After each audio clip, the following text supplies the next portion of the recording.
Gubernur tidak bisa jalan sendiri membuat peraturan daerah.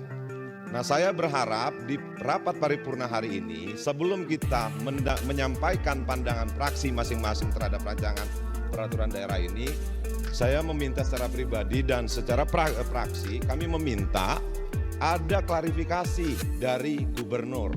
Terkait protes keras fraksi PDIP dan Ono Surono dan kawan-kawan, Deddy Mulyadi, Gubernur Jawa Barat bicara soal sosok elit yang selalu menyerang dan memframing buruk dirinya.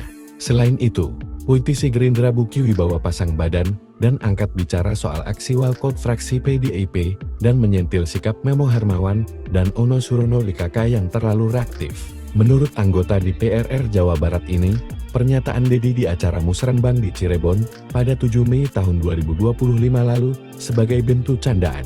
Menurut Buki, Deddy kerap melontarkan pernyataan dengan nada bercanda dan sindiran sebagai ciri khasnya berkomunikasinya.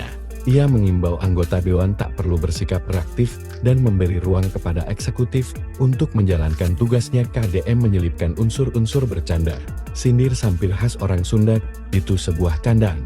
Jelasnya, justru DPRD berhati-hati ke depannya dalam membuat kebijakan, menyetujui anggaran, dan memperkuat aspek pengawasan sebagai anggota dewan terhadap program-program dari pemerintah.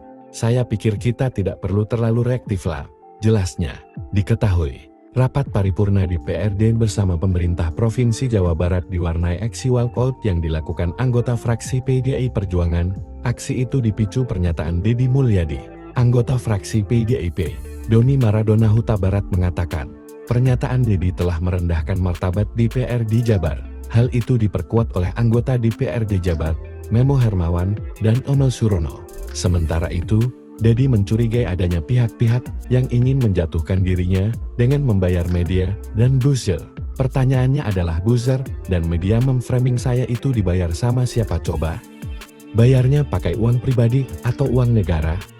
Katanya seperti dikutip dari Instagramnya yang tayang pada Sabtu 17 Mei 2025. Ia mengaku bahwa dia tidak menggunakan uang negara untuk kegiatan sosial dan kehidupannya yang selalu diunggah di media sosial. Ia menggunakan media sosial dengan uang pribadinya tanpa menggunakan uang negara.